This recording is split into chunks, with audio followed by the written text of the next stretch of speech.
Kill the Hero. Esse é o nome do manhwa de hoje. Tudo começa com um homem dizendo que odiava o mundo e nós vemos ele sendo espancado em um beco. Ele diz que não gostava da forma como o mundo o tratava, até parecia que ele era um animal. Isso levou o homem a não confiar em ninguém.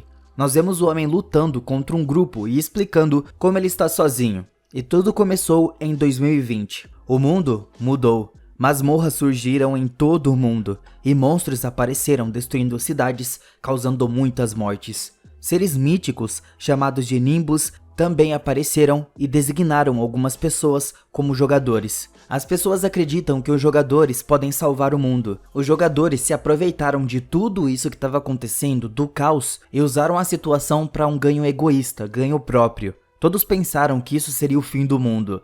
Mas, para isso não afetá-lo, ele não confiava em qualquer um, até conhecer o Sejong Lee. Ele era muito forte e protegeu a todos. O Sejong Lee declarou que mataria o grande chefão e, por um fim, a tudo salvando o mundo. Assim, ele formou uma guilda, chamando ela de Messias, e os outros heróis em todo o mundo lentamente se reuniram, e essa foi a primeira vez em que o Sejong Lee teve companheiros. Ele poderia confiar e acompanhar eles. Ele pensou que poderia salvar o mundo. Nós vemos ele se aproximando no portão final, e o homem diz que é a hora da batalha final. O Sejong Lee diz a ele que a batalha final era para ele, e aqui nós descobrimos o nome do nosso protagonista, que é Woo Ji-Kim. Quando ele se vira, ele é esfaqueado pelo Sejong Lee, que diz a ele que ele fez bem e que, se não fosse por ele, ele não teria conseguido fazer isso. O Jin caiu sob uma maldição e suas estatísticas foram fortemente reduzidas. Ele perguntou ao Sejong Lee se esse era o seu plano desde o começo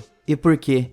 Então uma mulher sai das sombras e diz que uma vez que a masmorra final desaparecer, todo o resto do mundo vai e ninguém mais vai obedecê-los. Então eles não poderão governar o mundo. O nome da mulher é Park Shin-hye. O Jin olha para os dois e grita. Como o veneno começa a se espalhar pelo seu corpo, a Shin-hye complementa a sua resistência e diz que o veneno por si só foi o suficiente para todos os outros. E ele pergunta o que ela quer dizer e fica chocado quando ele percebe o que ela quer dizer. Ele fala a ela que eles confiaram neles e eles queriam muito mudar o mundo. Ainda se eles se livrarem deles, ela diz ao Jin que graças a ele, lidando com todos os chefes que deveriam facilmente ser capazes de controlar o mundo agora, o Jin grita pro Sejong algo. Mas ele se afasta. O Jin percebe que não havia ninguém de confiança aqui que pudesse lhe ajudar. Então no início é assim, ele morreu. Uma janela de status apareceu, dizendo que estava começando o jogo. O Jin de repente escuta uma voz de várias pessoas conversando, então ele abre os olhos e fica confuso sobre o que estava acontecendo. Apenas um minuto atrás, ele foi esfaqueado e morreu, então agora ele estava vestido com seu uniforme militar e se pergunta se ele estava sonhando. O caminhão em que ele estava andando de repente para e nós vemos que há orcs na rua. E o motorista grita dizendo aos soldados para pegarem as suas armas. Os soldados pegam ela rapidão e os orcs começam a atacar eles. Um dos homens grita dizendo a todos para atirar apenas quando estiverem com certeza. Mas eles são interrompidos pelos sons de tiros e todos eles olham para ver o Jin ceifando os orcs. Ele mata rapidamente mais 2 orcs, então eles fogem de um dos seus ataques, mas o Jin continua. O último orc começa a correr de medo. Os outros soldados ficam surpresos com a forma como ele rapidamente eliminou os orcs, se perguntando como isso é possível. O Jin confirma que as sensações que ele estava tendo são muito reais para ser um sonho. O homem de antes se aproximou dele e grita com ele, mas o Jin o ignora porque ele sabe que não é um sonho e que ele realmente voltou ao passado. Ele se senta enquanto os outros soldados ficam sobre ele. Ele fica pensando na traição que sofreu, mas de repente ele escuta um som no seu ouvido e a janela de status aparece. Ela diz que ele acordou como um jogador. Ele vê um pop-up que mostra a sua classe de opções, mas está surpreso que haja 3 opções. Uma delas se chama Agente do Mundo das Trevas, que permite controlar maldições, veneno e mortos. Ao contrário das outras classes, a autoridade é fortemente tendenciosa e resultou em um jogador monopolizando tudo. O jogador era o John Georg, ou King of the Dead. Ele era o oposto do Sejin, o herói, e para derrotá-lo, o Jin analisou meticulosamente a classe do homem, porque agora ele vai virar um monstro e caçar. Agora tudo é cortado para uma explicação de culpas e como havia uma guilda chamada de Fênix, que abriu o caminho para a guilda do Messias. Então foram apresentados à sua sede. Nós os vemos oferecendo um contrato ao Woodin e ele pergunta como que ele vai provar suas qualificações como jogador, porque ninguém, além do jogador, pode ver tudo certinho. O homem bate nele com um especial e puxa páginas de habilidade para o Woodin, dizendo a ele que ele estava falando a verdade e ele deve ser capaz de rasgar umas páginas. O Woodin olha para as páginas e uma habilidade chamada de sangue venenoso chama sua atenção. Ele reconhece alguns dos seus usos, então ele escolhe isso. Ele rasga a página e adquire a habilidade. Então a cena corta para ele relembrando um momento da sua vida passada com seus companheiros. Eles fazem uma piada chamando de cachorro e depois ele diz a eles para prepararem para a batalha e o flashback acaba. O Woodin diz que desde que ele voltou para o passado, eles provavelmente estão vivos também. E ele diz que deve ser capaz de conhecê-los em breve. O local muda para um parque esportivo e vemos um grupo de pessoas em uma garagem falando sobre como é sua primeira vez caçando e eles estavam esperando pelo último membro. Eles escutam um carro e quando olham, eles encontram um Fusca. Eles comentam como ele estava atrasado. Uma garota do grupo chamou o carro de feio e zoado e o outro comenta como ele também parecia ser pobre e que não deviam ganhar qualquer atenção.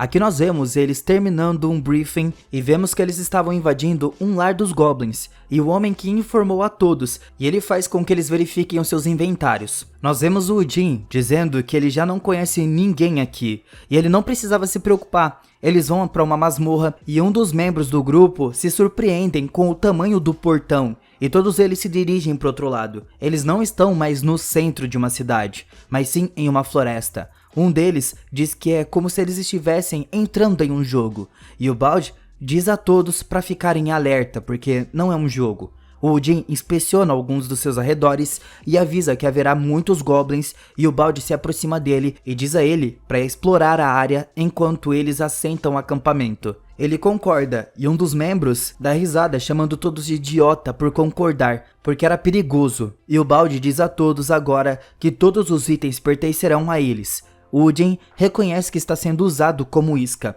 e diz que ele já sabia disso e já tinha prevido. Aqui nós vamos para a Guilda dos Messias e nós vemos um novo membro sendo apresentado a todos. Uma figura sombria entra na sala. Um dos membros, que se chama de Hyang, se parece com um orc. Ele estava irritado e a figura se apresenta a ele dizendo que seu nome é Suzuki Hayashi. O homem diz a todos que todos pertencem a familiares e não haveria necessidade de se apresentar e dizer ao John. Ele também fala que ele tem coragem e se apresenta. O Suzuki pergunta o que ele vai fazer agora em diante. E o homem orc fica com muita raiva perguntando onde estão suas maneiras. Nós somos apresentados a mais membros da guilda do Messias e o Suzuki pergunta pra ele por que ele tava com raiva e se ele foi rude ou se é só porque ele estava guardando rancor mesmo. O Seijun diz pra eles pararem e o orc rapidamente se senta dizendo que vai ter sua vingança. A moça diz que é o suficiente para ela e pergunta quanto tempo eles terão que esperar. O Suzuki diz que ele só quer encontrar a localização do material, que era bem difícil. O Seijin diz que isso não é ruim, então nós voltamos pro Uji. Ele estava inspecionando uma árvore, dizendo que parece que todos os rumores sobre a masmorra são verdadeiros, e que isso é quase engraçado, já que quase tudo que lhe foi ensinado foi pelo Suzuki. Ele se lembra de um dos seus ensinamentos, e nós vemos eles conversarem sobre como, independente da sua força, ele terá uma fraqueza, e o Woodin percebe que ele estava falando sobre a guilda. O Suzuki não era apenas um assassino implacável para a guilda, mas ele era também seu cão leal. E agora as coisas que ele ensinou ao Woodin será usado contra ele mesmo. Uma pedra voa rapidamente no Woodin, mas ele se esquiva e nós vemos 3 goblins indo atrás dele. Ele puxa uma adaga do seu inventário e ele corta a mão dizendo que os goblins serão um bom alvo para ele testar o seu sangue venenoso. Um deles ataca do nada e começa a balançar a sua arma, mas o Woodin o esfaqueia no braço. Em seguida, ele puxa o seu punhal para fora e o Goblin agora estava aflito com as habilidades dele e ataca mais uma vez.